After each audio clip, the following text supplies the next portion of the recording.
ఈ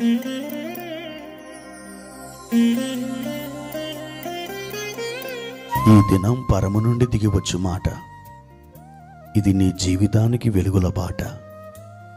నీ ఒడిలో ఉంచబడిన దీవెనల మూట, అద్భుతాల ఆనంద ఊట. ఫిబ్రవరి 3 సంవత్సరమంతా మీరు బైబిల్ చదివి ముగించడానికి ఈరోజు మీరు చదవలసిన లేఖన భాగము ఉదయం నిర్గమకాండము 31, 32 మరియు 33 అధ్యాయములు. సాయంత్రం మత్తయి సువార్త 22వ అధ్యాయము 1 నుండి 22వ వచనం వరకు. ప్రియమైన దేవుని బిడ్డలారా, ఈ ఉదయకాల సమయంలో ప్రభు యొక్క మహిమా వస్త్రం మీ మీద కప్పబడునుగాక. ఎలా ఉన్నారు? బాగున్నారు కదూ?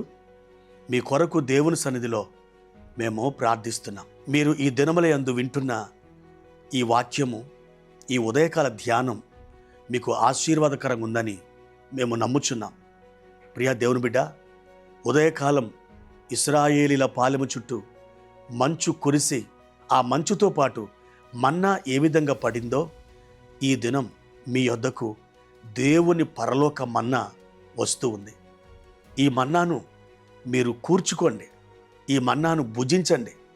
మీ ఆంతర్య పురుషుడు ఎప్పుడైతే ఈ మన్నాతో బలవంతుడవుతాడో, ప్రియ దేవుని బిడ్డలారా, ఈ లోకంలో భౌతికమైన సమస్యల్ని అవలీలగా మీరు జయించగలుగుతారు.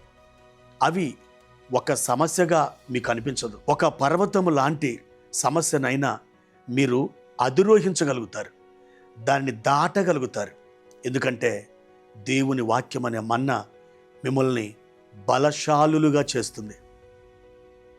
ఈ ఉదయకాలం ప్రభువారు మనకు ప్రత్యేకపరిచిన ఒక లేఖన భాగాన్ని చదువుకుందాం. ఇర్మియా గ్రంథం 31వ అధ్యాయము 3వ వచనం. చాలా కాలం క్రిందట యెహోవా నాకు ప్రత్యక్షమై ఇట్లనెను, శాశ్వతమైన ప్రేమతో నేను నిన్ను ప్రేమించుచున్నాను గనుక విడువక నీ ఎడల కృప చూపుచున్నాను. ప్రియమైన దేవుని బిడ్డలారా, ఎంత అద్భుతమైన వాగ్దానం! ఈ శ్రేష్టమైన వాగ్దానం ఈ ఉదయకాలం ప్రభు మీ కొరకును మీ కుటుంబం కొరకును అనుగ్రహిస్తూ ఉన్నారు. ఆయన చెబుతున్న మాట శాశ్వతమైనటువంటి ప్రేమ. దేవుని బిడ్డలారా, ఈ లోకంలో ఎన్నో రకాల ప్రేమలు మనం చూస్తున్నాం. ఈ ప్రేమలన్నీ అశాశ్వతాలు. కానీ దేవుని ప్రేమ ఒక్కటే, అది శాశ్వతమైనది, ఎల్లప్పుడూ నిలుచున్నది. ఈ శాశ్వతమైన ప్రేమ కలిగిన దేవుడు మీతో అంటున్నాడు, నా ప్రియ బిడ్డ, నేను నిన్ను ఎంతో ప్రేమిస్తున్నాను. నా కృప నీకు విడవకుండా దయచేయుచున్నాను. నా కృపతో నింపబడు, నా కృపచేత అలంకరించబడు, నా కృపచేత నడిపించబడు. నా కృప ఎన్నడూ నిన్ను విడవదు. నా కృప ఇదిగో నీ జీవితకాలమంతయు కూడా నిలుచును గనక నీవు ధైర్యముగా ఉండు. ప్రియ దేవుని బిడ్డలారా, ఈ శాశ్వతమైన కృప మీకు కావాలా? అయితే ఆయన సన్నిధిలో మీరు కనిపెట్టుకొని ఉండండి. యెహోవా కొరకు ఎదురు చూచువారు నూతన బలము పొందుదురు అని దైవ లేఖనం, దైవ వాగ్దానం సెలవిచ్చుచున్న రీతిగా దేవుని బిడ్డ, నీవు ఆయన సన్నిధిలో కనిపెట్టుకొని ఉన్నప్పుడు తప్పకుండా ఆయన కృపతో నింపబడగలుగుతావు. ఆయన కృప నిన్ను రూపాంతరపరుస్తుంది. ఆయన కృప నీకు సహాయం చేస్తుంది. ఆయన కృప నిన్ను అగాధాలను దాటిస్తుంది. ఆయన కృప మెట్టలను నీకు సరాలం చేస్తుంది.